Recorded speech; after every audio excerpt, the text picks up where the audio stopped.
بسم اللہ الرحمن الرحیم۔ السلام علیکم۔ ہمارے گھر میں آج خوشی کی لہر دوڑی ہوئی تھی۔ گھر میں چاروں طرف خوشیاں ہی خوشیاں تھی۔ میں آج دلہا بنا ہوا تھا، بے حد خوش تھا۔ آج میری شادی ہو رہی تھی، اور بھلے ہی اس لڑکی کو میں نے اپنی ساری زندگی میں نہ دیکھا تھا، لیکن امی کے بقول یہ لڑکی بہت اچھی تھی اور سگڑ تھی، سارے گھر کو سنبھال سکتی تھی، اور سارے گھر کے ساتھ ساتھ وہ مجھے بھی سنبھال سکتی تھی۔ امی کی اس بات نے مجھے مطمئن کر دیا تھا۔ ویسے بھی مجھے شادی تو امی کی ہی مرضی سے کرنی تھی، اس لیے میں خاموشی سے امی کی بات کے آگے سر جھکا گیا تھا۔ اس ساری شادی میں بار بار پھپھو کے گھر جانا چاہتا تھا، تاکہ میں جا کر ایک نظر اپنی ہونے والی بیوی کو دیکھوں، لیکن وہاں پر بھی سب ہی نے مجھے اسے چھپا کر رکھا تھا، اور امی کا کہنا تھا کہ شادی سے پہلے دیکھنا بد شکنی ہوتی ہے، اور مائیوں میں تو بالکل بھی دلہا دلہن کو نہیں دیکھ سکتا۔ امی کے اس رویے نے مجھے اس کی شکل نہ دیکھنے دی۔ میں اپنے دل میں اسے دیکھنے کے ارمان لیے اپنی شادی کے دن ایک ایک کر کے گن رہا تھا۔ مجھے پر تو جیسے لمحہ لمحہ صدی بن کر بیت رہا تھا۔ میں باہر پڑھا لکھا تھا، میرے ساتھ کئی لڑکیاں پڑھتی تھی، لیکن آج تک مجھے شادی کے لیے کوئی پسند نہ آئی تھی، کیونکہ جو بھی لڑکی میرے ساتھ پڑھتی یا میرے دوست ہوتی، اسے دیکھ کر یوں احساس ہوتا تھا جیسے وہ بہت زیادہ ہولڈ ہو، اور مجھے ایسی لڑکیاں بھی پسند نہیں تھی۔ مجھے جو لڑکیاں پسند تھی وہ صرف ایسی ہوں جو نہ تو زیادہ مذہبی ہوں، نہ ہی زیادہ بولڈ ہوں۔ مجھے منفرد لڑکی چاہیے تھی، اور مجھے آج تک کوئی بھی لڑکی پسند نہیں آئی تھی۔ امریکہ میں پڑھنے لگنے کی وجہ سے امی مجھے سے بار بار پسند کی لڑکی کا پوچھتی تھی، تو میں کہتا تھا کہ مجھے ابھی تک کوئی لڑکی پسند نہیں آئی۔ میری شادی کی عمر گزر رہی تھی، یہی وجہ تھی کہ امی کو بار بار میری شادی کی فکر ستانے لگی۔ دن میں 100 مرتبہ مجھ سے میری شادی کے بارے میں بات کر لیتی۔ آخر کار میں نے تنگ آ کر کہا کہ ٹھیک ہے، آپ میرے لیے کوئی رشتہ تلاش کریں، میں اس سے شادی کر لوں گا۔ بس میرا یہی کہنے کی دیر تھی کہ امی نے رشتہ ڈھونڈنے کی در پہ ہو گئی۔ دوسرے ہی روز جب خبر میرے کانوں میں پڑی، اس نے میرے ہوش اڑا دیے تھے، کیونکہ امی نے کہا تھا میں تمہاری شادی تمہاری پھپھو کی بیٹی زرتاشا سے کرانا چاہتی ہوں۔ زرتاشا بہت اچھی لڑکی ہے، وہ پورے گھر کو سنبھالے ہوئے ہے، بڑی اچھی لڑکی ہے، وہ بہت اچھے طریقے سے سنبھال لے گی۔ تم جس طرح کی لڑکی چاہتے ہو وہ بالکل ویسی ہی ہے۔ امی نے یہ بات میرے کانوں میں ڈالی تو میں نے کہا میں ایک نظر اسے دیکھنا چاہتا ہوں، لیکن امی نے مجھے مکمل طور پر منع کر دیا، اور کہنے لگی کہ میں تمہارا رشتہ طے کر آئی ہوں، اب بس تمہاری شادی ہوگی، تو صرف زرتاشا سے ورنہ کسی سے نہیں ہوگی۔ امی نے سخت لہجے میں کہا تو میں بھی سر جھکا دیا۔ مجھے ویسے بھی امی کی پسند سے ہی شادی کرنی تھی۔ امی نے رشتہ کیا، اور پھر منگنی پر بھی انگوٹھی لے کر وہ خود ہی گئی تھی، مجھے ساتھ نہیں لے جایا گیا تھا۔ امی کا کہنا تھا کہ شادی سے پہلے بیوی کو دیکھنا ہمارے ہاں بد شگنی سمجھی جاتی ہے، اس لیے میں بھی اپنی ہونے والی بہو زرتاشا کو نہ دیکھ سکتا تھا۔ یوں ہی دن گزرنے لگے، اور اسی مہینے کی آخری تاریخ کو ہماری شادی رکھ دی گئی۔ شادی کے دنوں میں کافی ہلا گلا رہا تھا۔ اسی مہینے کی آخری تاریخ کو ہماری شادی رکھ دی گئی۔ شادی کے دنوں میں کافی ہلا گلا رہا۔ تمام کزنوں نے مل کر ہمارے گھر میں خوشیوں کا بول بالا کر دیا تھا۔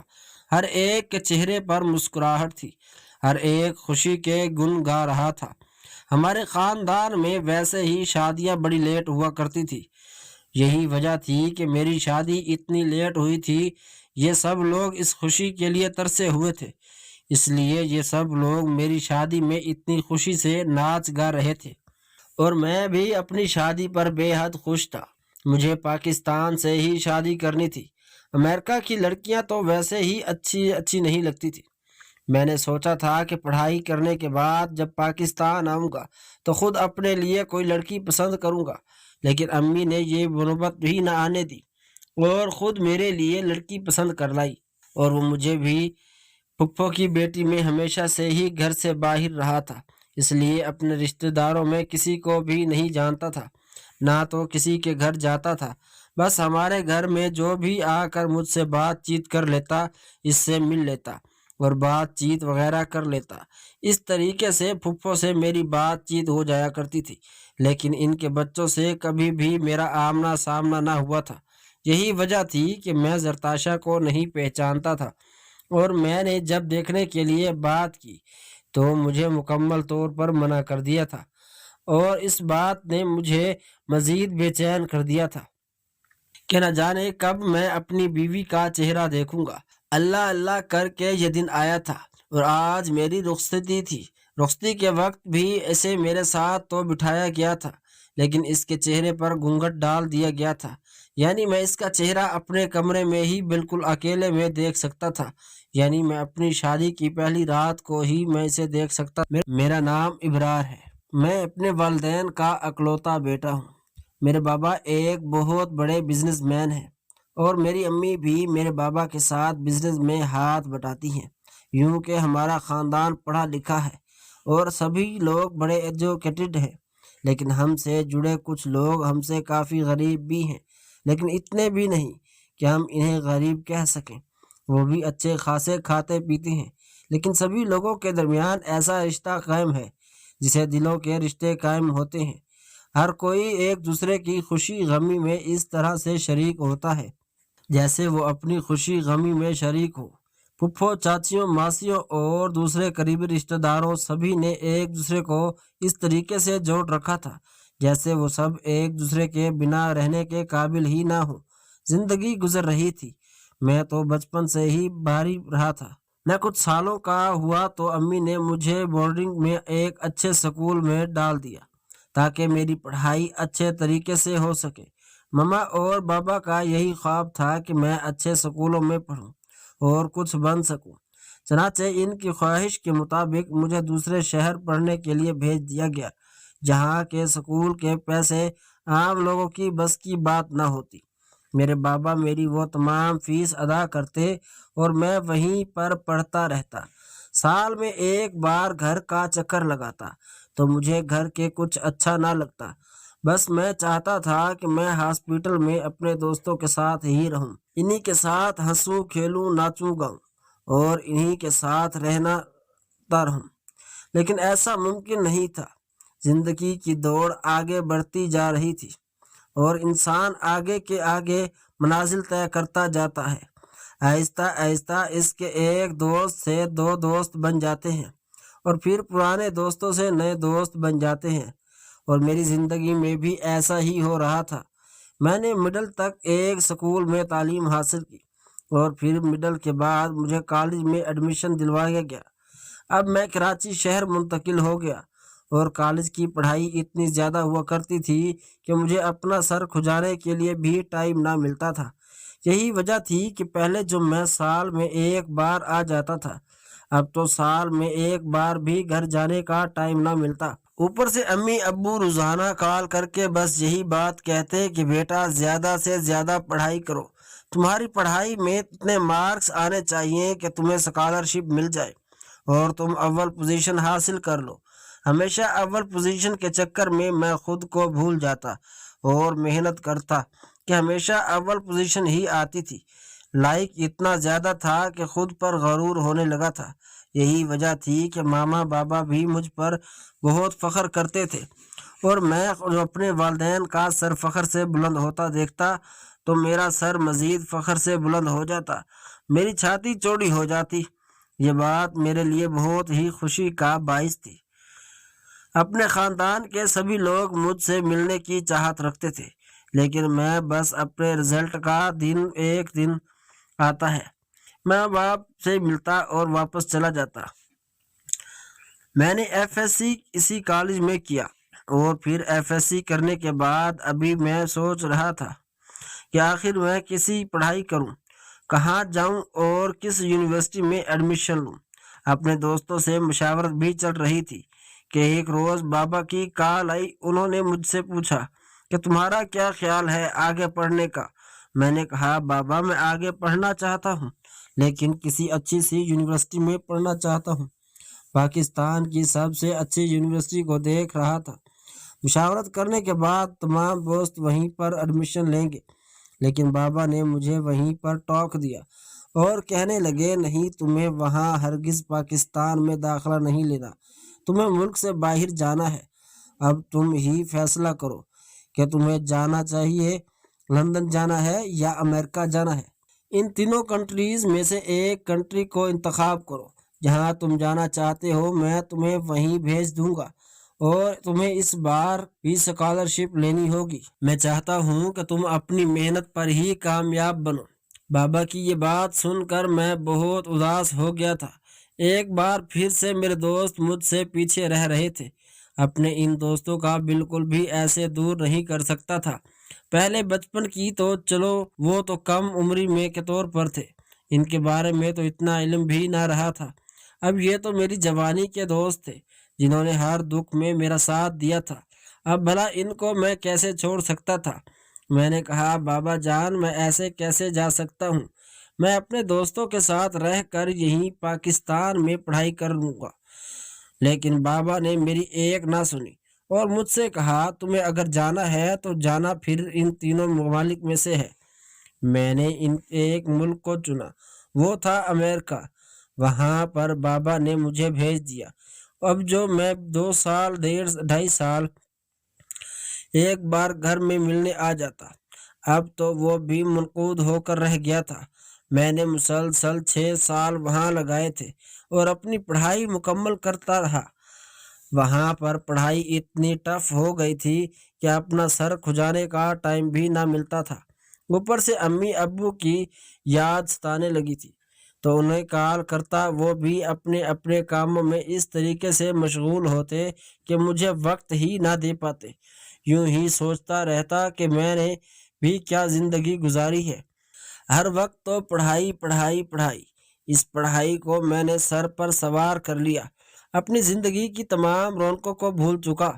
وہ رونقیں جو میری عمر کے لڑکے آج تک اپنی ملک میں کرتے آ رہے ہیں، لیکن میری تو تمام رونقیں ہی شروع ہونے سے پہلے ہی ختم ہو گئی۔ کافی دیر میں خود کو یوں ہی ملامت کرتا رہتا اور پردیس میں بیٹھا اکیلا خاموشی سے اپنے دکھ درد خود ہی سہتا رہتا۔ پردیس میں اپنے پاکستان کے تمام دوستوں سے میرا ناتا ٹوٹ چکا تھا۔ اپنی پڑھائی کی وجہ سے میں ہر ایک کو چھوڑ چکا تھا۔ کبھی کبھی احساس کمتری اتنا زیادہ ہو جاتا تھا کہ محسوس ہی نہ ہوتا تھا کہ میں بھی ایک جوان لڑکا ہوں۔ خیر، دن یوں ہی گزرتے گئے۔ میں نے پردیس کے 6 سال کاٹ لیے۔ اب میرا پاکستان واپس جانے کا ارادہ تھا۔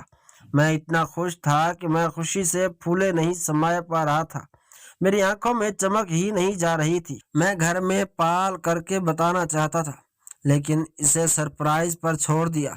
میرے گھر میں صرف میرے ماں باپ ہی تو تھے، بہن بھائی تو تھے ہی نہیں۔ یہی وجہ تھی کہ میں انہیں سرپرائز دینا چاہتا تھا۔ اب تو وہ بھی میری راہ تک کر بوڑھے ہو چکے تھے، ان کی آنکھیں پتھر ہو گئی تھی۔ اب تو وہ بھی مجھے پردیس بھیجنے کی وجہ سے پچھتا رہے تھے، لیکن اب کیا ہو سکتا تھا؟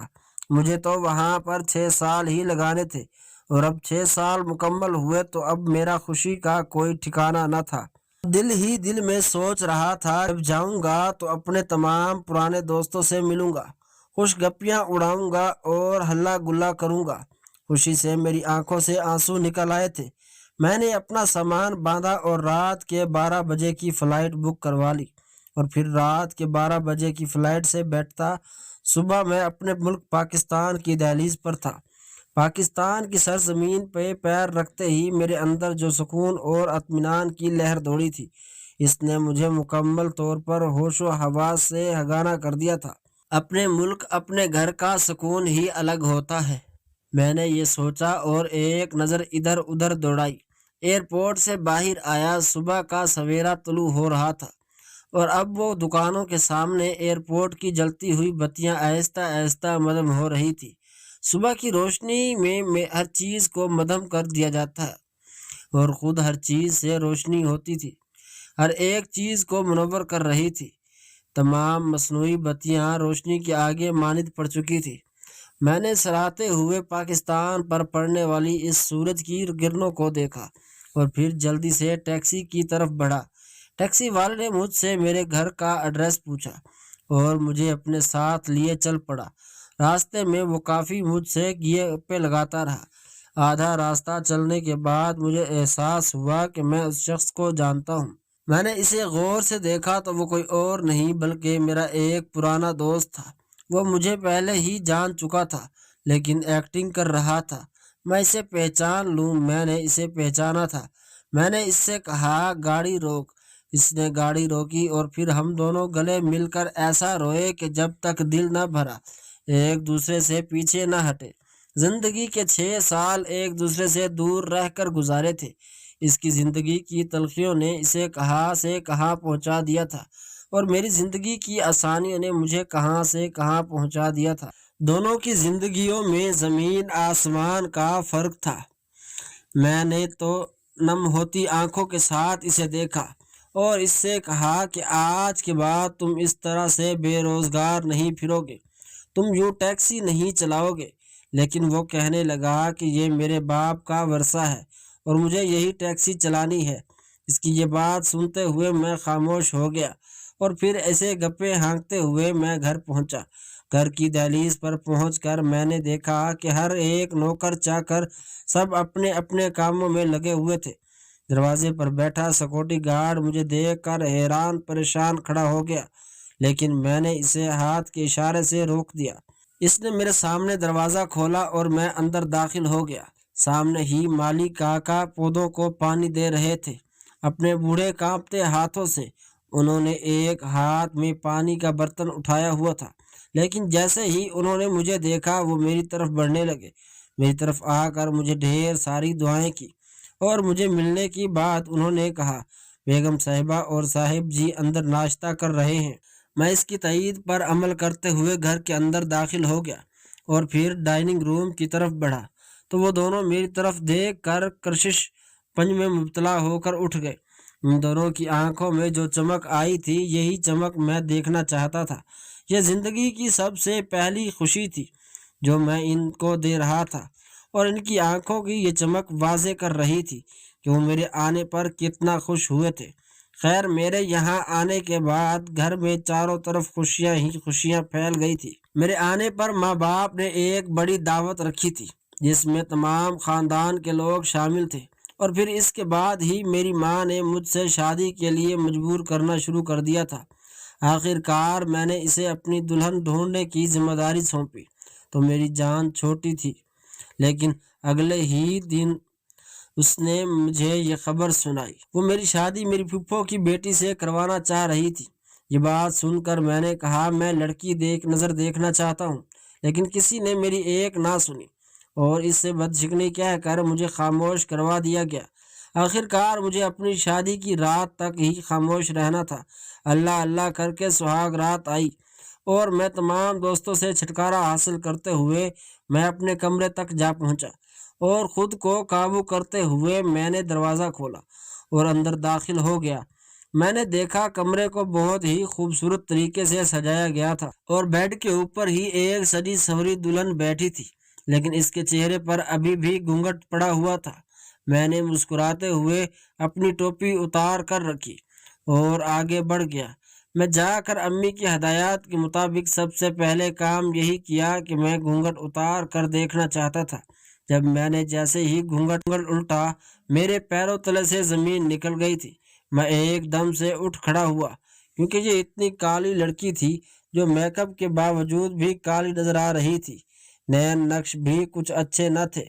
اسے دیکھ کر میرا غصہ عروج کو چھونے لگا تھا۔ میں غصے سے اس کی طرف دیکھنے لگا۔ میں نے کہا تم کون ہو؟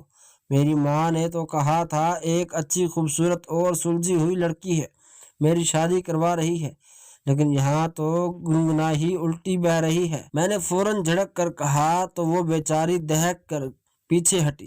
میری اس قدر اونچا آواز بولنے سے امی دروازے تک آ گئی تھی اور دروازہ پیٹنے لگی۔ میں نے جلدی سے پیچھے مڑ کر دیکھا اور دروازہ کھولا۔ امی حیران پریشان کھڑی تھی، میری طرف ہی دیکھ رہی تھی۔ کہنے لگی کیا ہوا؟ اتنی بڑی بڑی آوازیں کیوں آ رہی تھی؟ میں نے کہا آپ نے مجھ سے کہا تھا کہ یہ میری توقع کے عین مطابق ہے لڑکی، یہ دیکھنے میں یہ کالی کلوٹی، اس میں سے شادی کروں گا، اس سے شادی کر کے میں اپنے ہم پلہ لوگوں میں کس طرح سے بیٹھوں گا؟ اس کی شکل سے ہی لگ رہا ہے کہ یہ ان پڑھ اور جاہل گوار ہے۔ آپ نے ایسا سوچ بھی کیسے لیا کہ میں اس کالی کلوٹی سے شادی کروں گا؟ آپ کو پتہ بھی ہے کہ میرا معیار کیا ہے؟ میں نے غصے سے چور ہوتے ہوئے کہا تو امی نے جلدی سے میرے کندھے کو پکڑا، میرے کندھے کو سہلاتے ہوئے کہنے لگا، بیٹا آرام سے بات کرو، ابھی مہمان گھر میں ہیں، تمہیں اس طرح سے چلاتے ہوئے دیکھ لیں گے تو نہ جانے کیا سوچیں گے، ہماری عزت رکھ لو، آج کی رات گزار لو، کل ہم بات کر لیں گے۔ امی کی بات پر میں خاموش ہو گیا۔ امی نے مجھے کافی منت سماجت کی تھی اور پھر میں ان کی منت سماجت پر خاموش ہو گیا، لیکن میں نے اس لڑکی کی طرف ایک آنکھ اٹھا کر بھی نہیں دیکھا تھا۔ میں نے اس سے کہا، کپڑے بدلو اور آرام سے سو جاؤ، میں یہاں صوفے پر سو جاؤں گا، خبردار میرے آگے اٹھلانے یا بات کرنے کی ضرورت نہیں ہے، ورنہ کچھ اچھا نہیں ہوگا۔ مجھے اس پر رہ رہ کر غصہ آ رہا تھا، نہ جانے یہ غصہ اس سے شادی ہونے پر تھا یا اس لڑکی کے اوپر تھا یا پھر اپنی ماں پر تھا جس نے میری شادی اس سے کروائی تھی، لیکن جو بھی تھا یہ سارا غصہ صرف میں اسی پر ہی نکال رہا تھا۔ اس کے چہرے کے تاثرات کا مجھے نہیں پتا کیا ہوئے اور کیا نہیں، لیکن میں آ کر صوفے پر سے کشن اٹھا کر اس کشن کو اپنی آنکھوں پر رکھ کر سو گیا، اور غصے سے میرے چہرے کی تمام رگیں ابھر آئی تھی جو مجھے خود بھی محسوس ہو رہی تھی، میری آنکھیں بھی سرخ ہونے لگی تھی۔ ساری رات مجھے نیند نہ آئی، صبح اذانوں کے وقت تو کچھ آنکھ لگی تھی اور پھر کچھ ہی لمحوں بعد ایک بار پھر سے آنکھ کھل گئی۔ جب آنکھ کھلی تو میں نے دیکھا کہ وہ جائے نماز پر بیٹھی دعا کر رہی تھی۔ میں اٹھ کر واش روم کی طرف جانے لگا، لیکن اسے اس طریقے سے نماز اور دعائیں کرتے ہوئے دیکھا، میں اس نے کہنے لگا، تمہاری یہ دعائیں اب قبول ہونے والی نہیں ہیں، معاف کرنا، لیکن مجھے تم پسند نہیں ہو، میں تمہیں کبھی بھی اپنے ساتھ نہیں رکھ سکتا، آج مہمان چلے جائیں تو میں تمہیں فارغ کر دوں گا، میں نے غصے سے کہا اور باہر واش روم کی طرف نکل آیا۔ پھر اس کے بعد واش روم سے نکلا تو وہ کنگھی کر رہی تھی، میں نے اس پر ایک نظر بھی نہ ڈالی اور ڈریسنگ ٹیبل کے سامنے آ کر خود کو پرسکون کیا اور باہر نکل گیا۔ میں نماز پڑھنے کے لیے باہر نکل گیا، میں نہیں جانتا کہ اس لڑکے بعد کیا ہوا اور کیا نہیں۔ جب واپس آیا تو اس کے گھر والے ناشتہ لے کر آئے ہوئے تھے، میرا دل بالکل بھی ان کے ساتھ بیٹھنے کو نہیں چاہ رہا تھا، لیکن امی مجبور کرنے کی وجہ سے میں آ کر ان لوگوں کے پاس بیٹھ گیا۔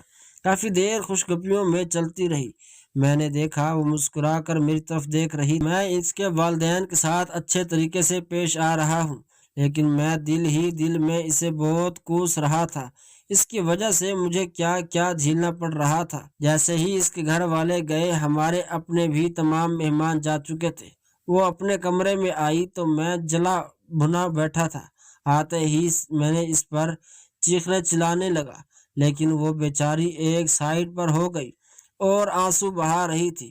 مجھے اس پر ذرا برابر بھی ترس نہیں آ رہا تھا، مجھے بس اس بات کا بہت غصہ تھا کہ وہ میری زندگی میں کیوں شامل ہوئی تھی، وہ بھی صرف اس وجہ سے کیونکہ وہ کالی تھی۔ اگر وہ سفید ہوتی تو میں اسے برداشت کر لیتا، کیونکہ مجھے تو کوئی گوری ہی چاہیے تھی، وہ سلجھی ہوئی اور با حیا لازمی تھی، لیکن وہ گوری نہیں تھی، مجھے وہ صرف اور صرف گوری ہی چاہیے تھی، لیکن وہ ایسی کالی تھی کہ اسے دیکھ کر مجھے غصہ آتا تھا۔ کافی دیر اس پہ غصہ کرنے کے بعد میں اسے طلاق دینے ہی لگا تھا کہ وہ میرے پیروں میں بیٹھ گئی۔ یہ سب اتنا اچانک ہوا کہ میں حیران پریشان اسے دیکھتا رہا۔ اس نے میرے پیروں میں گر کر رو رو کر مجھ سے کہا کہ خدا کے لیے مجھے طلاق مت دیجیے گا، ورنہ میرا کیا ہوگا، خدا کے لیے مجھے طلاق مت دے۔ وہ رو رو کر میرے پیروں میں گری ہوئی تھی، لیکن مجھے اس پر بالکل بھی ترس نہیں آ رہا تھا۔ مجھے اس کالی اور ناہنجار کو اپنے گھر میں نہیں رکھنا تھا، لیکن وہ بار بار اس چیز پر تکرار کیے جا رہی تھی کہ میں اسے طلاق نہ دوں۔ اس سے پہلے کہ میں اسے پھر بھی طلاق دے دیتا، میری ماں ہمارے کمرے میں آئی اور میرا کندھا پکڑ کر کہنے لگی، بیٹا اس کی بات تو ایک بار سن لو، اسے طلاق مت دو، ابھی تو اسے 3 دن بھی نہیں ہوئے تمہارے ساتھ آئے ہوئے اس گھر میں۔ میں نے کہا، امی آپ مجھے مت روکیں، آپ نے میری اپنی مرضی سے شادی کروائی تھی، اب اس شادی کو چلانا یا نہ چلانا میرا کام ہے، مجھے یہ لڑکی پسند نہیں تو میں اس سے شادی نہیں چلا سکتا، اس لیے مجھے معاف کر دیجیے گا، میں اسے طلاق دے رہا ہوں، مجھے طلاق دینے دیجیے۔ لیکن امی نے میرے منہ پر ہاتھ رکھ لیا اور کہا، بیٹا ایسے نہیں کہتے، اللہ تعالیٰ ناراض ہوتے ہیں، بلا وجہ کسی کو طلاق نہیں دیتے۔ اپنی ماں کی بات سن کر کچھ لمحے کے لیے خاموش ہوا تو میری ماں نے مجھے ٹھنڈا ہوتا محسوس کیا اور جلدی سے اسے اٹھا کر میرے سامنے کھڑا کر دیا۔ اس کا نام تو بے حد حسین تھا، لیکن اس کی صورت اتنی کالی تھی کہ دیکھ کر نفرت ہوتی تھی۔ وہ رو رہی تھی اور مجھے تو بالکل بھی اچھی نہیں لگ رہی تھی۔ وہ پہلی عورت تھی جس کے آنسو مجھے کمزور نہیں کر رہے تھے۔ مجھ سے کہنے لگی کہ بیٹا اب اس سے پوچھ تو کیا کہنا چاہتی ہے، مل بیٹھ کر مسئلے کا حل نکالنا سب سے زیادہ اچھا ہوتا ہے۔ اپنی ماں کی بات سن کر میں نے اس سے کہا، تم کیا بات کہنا چاہتی ہو، کھل کر بات کہو، پھر میں اپنی بات کہوں گا۔ تو وہ کہنے لگی، خدا کے لیے مجھے طلاق مت دے، اللہ اللہ کر کے میرا کسی جگہ رشتہ ہوا ہے اور میری شادی ہو گئی ہے، میری ماں دل کی مریضہ ہے، اگر آپ لوگوں نے مجھے طلاق دے دی تو وہ یہ سہ نہ پائے گی اور اس دنیا سے چلی جائے گی، پھر میری بہن بھائیوں کا کیا ہوگا اور میرا کیا ہوگا؟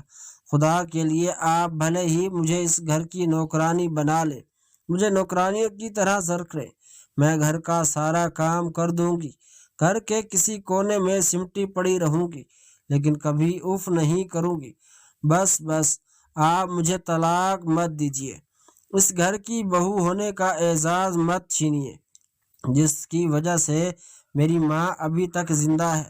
اس کی بات سن کر میں نے اپنی ماں کی جانب دیکھا، وہ کہنے لگی، بیٹا تمہاری پھپھو بھی ایک بار سچے دل سے سوچ لو۔ کچھ دیر خاموش رہنے کے بعد میں نے کچھ فیصلہ کر لیا تھا، میں اتنا بھی کیا گزرا نہیں تھا کہ میں اسے کہ ماں کی ایسی حالت کو سن کر بھی اسے چھوڑ دیتا۔ وہ کہنے لگی، بھلا ہی آپ دوسری شادی کر لیجئے، میں آپ کی دوسری شادی کی بھی درمیان میں نہیں آؤں گی، خدا را بس مجھے چھوڑیے مت۔ اس نے روتے ہاتھ چھوڑ کر کہا۔ میں نے کہا، چلو ٹھیک ہے، لیکن جس طرح جیسے تم نے کہا تم آئندہ اسی طریقے سے اس گھر میں رہو گی، بالکل نوکرانی جیسی بن کر رہو گی، میرے کمرے کی طرف رخ نہیں کرو گی تب تک جب تک میں تمہیں نہ کہوں، میرے کام میں آڑے بھی نہیں آؤ گی، میری کسی چیز کو ہاتھ نہیں لگاؤ گی۔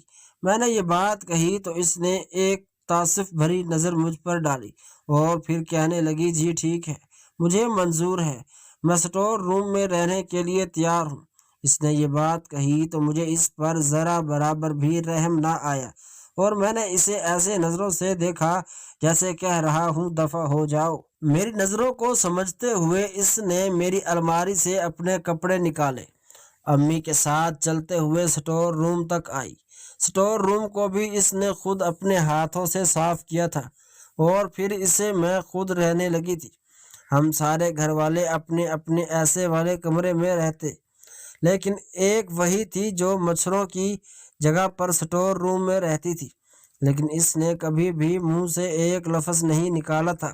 اس کے بعد میں نے دیکھا تھا وہ صرف نوکرانیوں کے کپڑوں میں ہی رہا کرتی تھی، اس کی اور گھر کی ملازموں میں کوئی فرق نہیں تھا۔ اس کو اس حالت میں دیکھ کر مجھے دل سے بڑی خوشی ہوتی تھی، لیکن میرے سامنے امی سے کچھ نہ کہتی تھی اور بابا تو ویسے بھی اس کی سائیڈ لیتے تھے، لیکن جب میں خود ہی پیچھے ہو گیا تھا تو اب بابا بھی کچھ نہیں کر سکتے تھے، وہ بھی اپنی بہن کی محبت کے ہاتھوں مجبور تھے۔ ان کی بیٹی کو اس حالت میں رکھا ہوا تھا، ورنہ وہ کبھی بھی ان کی بیٹیوں کو اس حالت میں نہ رہنے دیتے۔ میں خوش تھا کہ مجھے دوسری شادی کی اجازت مل چکی ہے اور میں آزادی سے کر سکتا ہوں۔ اگر میں دھڑلے سے اس کے بعد اس کو جلانا شروع کر دیا، نہ جانے کیوں اس چیز کے بعد اس کو جلانا بھی میرا فرض بن چکا تھا۔ میں نے نت نئے دوست بنانا شروع کر دیے تھے۔ جب امی ابو گھر پر نہ ہوتے یا آفس کے کام کے سلسلے میں کہیں گئے ہوتے تو میں اپنی دوستوں کو اس کے سامنے گھر پر لاتا، اور اس کی آنکھوں میں جو ذلت اور اذیت ہوتی وہ دیکھ کر میں خوش ہوتا رہتا۔ کافی عرصے بعد مجھے ایک لڑکی پسند آ گئی اور میں نے اس سے شادی کرنے کا فیصلہ کیا۔ ایک روز ٹائمنگ ٹیبل کا صبح کا ناشتہ کرتے ہوئے میں نے یہ بات کہی تو ناشتہ لگاتے ہوئے زرتاشا کے ہاتھ کانپنے لگے تھے، جو میں نے محسوس کر لیے تھے، لیکن مجھے اس کی کوئی پرواہ نہیں تھی۔ میں نے اسے نظر انداز کرتے ہوئے بابا سے بات کی۔ بابا نے کہا، تمہاری ایک بیوی پہلے سے ہی ہے، شاید تم بھول چکے ہو، لیکن مجھے اس لڑکی سے کوئی سروکار نہیں تھا۔ میں نے سر ہلاتے ہوئے کہا، ابا جان، میں اس سے پہلے ڈیل کر چکا ہوں۔ اگر یہ اس گھر میں رہے گی تو بس اسی حالت میں جس حالت میں یہ اس وقت ہے، ورنہ نہیں۔ اس نے مجھے پہلے ہی شادی کی اجازت دے رکھی تھی، تو بہتر یہی ہوگا کہ ہم اس کا ٹاپک پر بات ہی نظر نہ آئے دیکھیں۔ میں ایک لڑکی کو پسند کر چکا ہوں، میں اس سے شادی کرنا چاہتا ہوں۔ آپ موقع دے کر اس کے گھر چلیں اور میرا رشتہ لیں۔ لیکن بابا نے رشتہ ڈالنے سے مکمل طور پر انکار کر دیا تھا۔ امی بھی بابا کے بالکل پیچھے تھی، مگر بابا نے انکار کر دیا۔ وہ امی کی نہیں چل سکتی تھی تو وہاں امی کی نہیں چل سکتی تھی، اس لیے اب میں اپنی امی ان کے پیچھے تھی۔ امی خیر، میرے کان میں یہ ضرور کہا تھا کہ تم نکاح کر کے لے آؤ، تمہارے بابا مان ہی جائیں گے۔ امی کی اس بات پر میں نے مسکرا کر انہیں دیکھا اور وہ اٹھ کر بابا کے پیچھے چلی گئی۔ پھر اس کے بعد میں نے اس لڑکی سے نکاح کیا اور بیاہ کر کے اپنے گھر لے آیا۔ یہ لڑکی میری امیدوں پر پورا اترنے والی تھی۔ آج تک یہ میرے ساتھ تھی، اس نے مجھے یقین دلایا تھا کہ میرے معیار پر پورا اترنے والی لڑکی صرف اور صرف یہی ہوگی۔ اس کا نام سلمیٰ تھا۔ مجھے بہت محبت ہو گئی تھی۔ یہ میری آفس کی کولیگ تھی، مجھے اس سے کافی انٹرسٹ تھا۔ ہمارے آفس کا ایک ایک مرد اس جان وارتا تھا، لیکن اس نے کبھی بھی کسی پر بھی اہمیت نہ دی تھی، نہ کسی پر فوقیت دی تھی۔ وجہ یہی تھی، میرے پاس آتی تھی اور مجھے اس کی یہی ادا بے حد پسند آئی تھی۔ سلجھی ہوئی اور اچھی لڑکی تھی، چنانچہ میں نے اس سے شادی کرنے کا فیصلہ کیا۔ اس سے بات کی تو اس نے کہا، میرے ماں باپ دونوں نہیں ہیں، بس میں اکیلی ہوں، یعنی وہ اپنے فیصلے خود مختار تھی، تو میں نے اس روز کی شادی کر لی۔ اس نے بھی کہا، میں سر ہلا دیا۔ میری خوشی کی انتہا نہیں۔ میں اسے وہاں سے لے کر ووٹ پہنچا اور پھر نکاح کر کے میں اسے وہاں سے گھر لے گیا۔ جب میں گھر آیا تو مجھے اس کے ساتھ دیکھ کر بابا بہت خفا ہوئے، یہاں تک کہ انہوں نے مجھ سے بات کرنا بھی چھوڑ دیا۔ وہ اپنے کمرے میں جا کر بند ہو گئی۔ میں کافی دیر تک ان کے کمرے کا دروازہ بجاتا رہا، لیکن انہوں نے نہ بولا۔ لیکن امی نے اپنی نئی بہو کی نظر اتاری اور اسے پیار دیا اور پھر اسے لے جا کر کمرے میں بٹھا دیا۔ امی تو صدقے وارے ہو رہی تھی، جبکہ زرتاشا کی آنکھوں میں آنسو تھے۔ شاید وہ خاموشی سے بد دعا یا پھر اس کا ٹھنڈا سانس جو اس نے بھرا تھا مجھے لگنے والا تھا۔ میں نہیں جانتا تھا، وہ مجھے خاموشی سے آنسو بہا کر دیکھ رہی تھی، یوں جیسے اسے مجھ پر یقین نہ آیا ہو کہ میں یہ کام کر سکتا ہوں۔ خیر، میں اسے جلا بلا کر کمرے میں چلا گیا اور پھر اس کے بعد میری زندگی سلمیٰ کے ساتھ گزرنے لگی۔ وقت گزرتا گیا اور مجھے پر حقیقت آشکار ہوتی گئی۔ بد لحاظ اور بد زبان تھی، اس نے میری ماں کو چنے چبا دیے تھے۔ میری ماں اگر اسے گھر کے رول بتاتی تو وہ میری ماں کے آگے زبان چلاتی۔ اگر میری ماں کچھ بناتی وہ اس پر 100 نام رکھتی اور کہتی، مجھے پر یہ کھانا پسند نہیں آیا۔ ہر ایک کو الگ پریشان کیا ہوا تھا، ادھر مجھے الگ پریشان کیا ہوا تھا۔ میں جب آفس جاتا تو نئے نئے مردوں کے ساتھ باہر نکل جاتی، مجھے یہ اندازہ ہو چکا تھا یہ صرف اور صرف میری دولت کے پیچھے ہی لگی ہوئی ہے، لیکن اب تو یہ میری بیوی بھی تھی، مجھے اس کا جھیلنا تھا۔ یہی وجہ تھی کہ میں خاموشی سے اسے جھیلتا چلا آیا تھا، مگر مجھے زرتاشا کے ساتھ بات کرتا ہوا دیکھ لیتی تو میری شامت کی آ جاتی تھی۔ گھر کا سکون اس کے آنے سے برباد ہو چکا تھا، لیکن مجھے ابھی بھی اس چیز کا کوئی احساس نہیں ہوا تھا۔ میری زندگی یوں ہی چل رہی تھی اور شاید یہی چلتی رہتی، گھر میں ایک چیز کو نہ دیکھتا۔ ایک روز جب میں کمرے میں گیا تو وہ نہ جانے کس بات پر مجھ سے خفا بیٹھی تھی اور مجھ سے لڑنے لگی۔ بڑھتے بڑھتے بحث تکرار مزید آگے بڑھتی گئی۔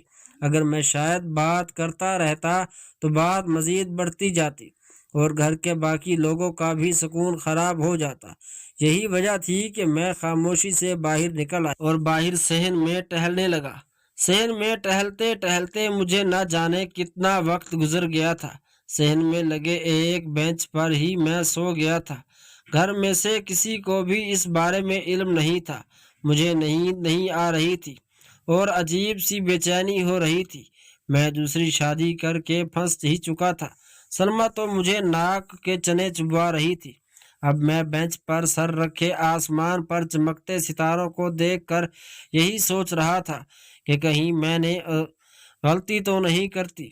زندگی ہمیشہ آسان کو اچھا نہیں دیتی، زندگی اسی پر ہی خوشی خوشی اتفاق کر لینا چاہیے، اور اللہ تعالیٰ نے اگر میرے نصیب میں زرتاشا کو لکھا تھا تو شاید یہ بہتر ہوگا۔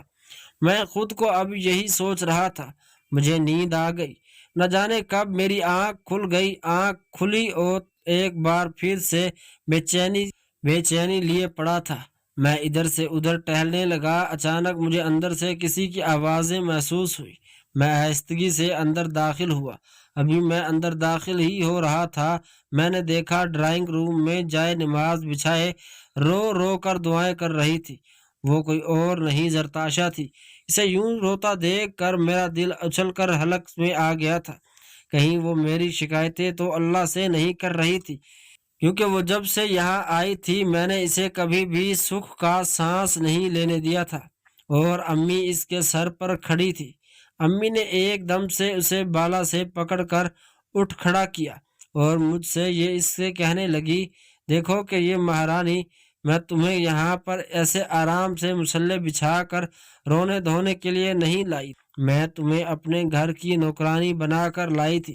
جو کچھ تیری ماں نے یہاں آنے کے بعد میرے ساتھ کیا تھا، یہ اسی کا بدلہ لینے کے لیے میں نے تمہیں اپنی بہو بنایا۔ تم کیا سمجھتی ہو کہ میں تمہیں اپنے گھر کی بہو بنایا ہے؟ تیری جگہ پر اب کوئی اور آ گئی ہے۔ اٹھ دفع ہو، میرے لیے ناشتہ بنا۔ یہ منصوبوں پر بیٹھ کر ثابت کیا کرنا چاہتی ہے کہ تم بہت نیک اور پاک باز ہو۔ امی کی یہ بات سن کر میرے پیروں تلے سے زمین نکل گئی۔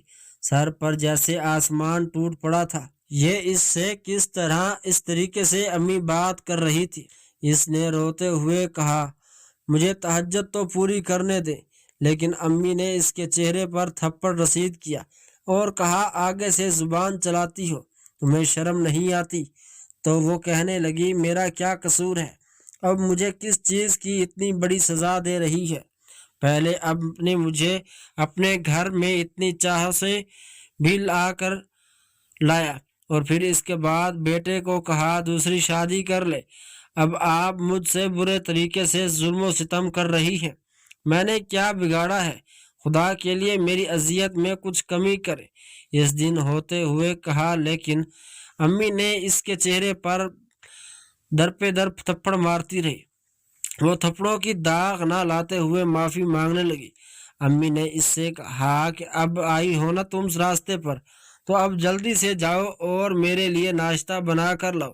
اس نے جلدی سے اٹھا کر جو بے نماز طے کر رہی تھی اور کچن کی طرف جلدی سے اسے اس حالت میں دیکھ کر میری آنکھوں سے آنسو نکل آئے تھے۔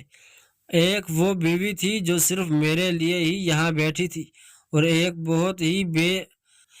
وہ تھی جو صرف میری جائیداد کے پیچھے آئی تھی اور نیند نہیں روز میرے ساتھ اتنا ہنگامہ کیے رکھتی تھی۔ نہ جانے امی نے اس سے کیا بدلہ لینے کے لیے اس سے میری شادی کب ہوئی۔ خیر اب میری آنکھیں کھل چکی تھی کہ میری ماں نے مجھے استعمال کیا تھا۔ امی کو میں نے وہیں پر چھوڑا اور امی کی آنکھوں سے نظریں بچاتا ہوا میں کچن کی طرف چل نکلا۔ وہ روتے راستہ بنا رہی تھی۔ میں نے اسے غور سے دیکھا۔ وہ کالی ضرور تھی لیکن وہ بدصورت نہیں تھی، اس لیے نین نقش بے حد حسین تھے، لیکن وہ اب میری بیوی تھی۔ اس کا خیال رکھنا میری سب سے بڑی ذمہ داری تھی۔ اس ذمہ داری کو میں سمجھتے ہوئے میں نے اس سے کہا کہ تم کیا کر رہی ہو؟ اس نے مجھے کوئی جواب نہ دیا، جیسے کہہ رہی ہو آپ کو نہیں دکھائی دے رہا۔ میں نے اس کے ہاتھ سے پکڑا اور اسے مل کر اپنے کمرے میں چلا گیا۔ سلمیٰ نے اس بات پر بھی جھگڑنا چاہا لیکن میں نے اس کے منہ پر تھپڑ مار دیا۔ میں نے کہا تمہارا اگر صرف یہی حق ہے کہ تم دولت لینا چاہتی ہو تو میں تمہیں دولت دے کر فارغ کر سکتا ہوں، اور یہ میری بیوی ہے جو صرف میرے جیسے ہی یہاں آئی ہے اور میری وجہ سے ہی وہ رو رہی ہے جسے اتنی زیادہ ہے۔ میری اس بات پر وہ خاموش ہو گئی۔ شاید اسے بھی اپنا گھر بسانا تھا۔ جیسے ہی صبح کا اجالا ہوا میں نے اپنے دونوں بیویوں کو باہر لے جا کر ایک فیصلہ سنا دیا۔ وہ فیصلہ یہ تھا میں اپنی دونوں بیویوں کے درمیان کبھی بھی کوئی بھی اونچ نیچ نہیں کروں گا، ان دونوں کو برابر کے حقوق دوں گا۔ جس طرح سلمیٰ کو اس گھر میں حق حاصل ہے بالکل اسی طرح اب زرتاشا کو بھی ہوگا۔ میرے اس فیصلے سے کوئی اور خوش تھا نہیں تھا۔ میرے بابا اور زرتاشا بے حد خوش تھے اور اب میرے دل میں ایک سکون اثر اتر گیا تھا۔ میں نے دیر کرنے کے بعد ہی صحیح لیکن پھر میں درست فیصلہ کر لیا تھا۔ یہ میرے لیے احساس کی بات تھی۔ میں نے ایک مظلوم پر زیادہ ظلم ہونے سے بچا لیا تھا۔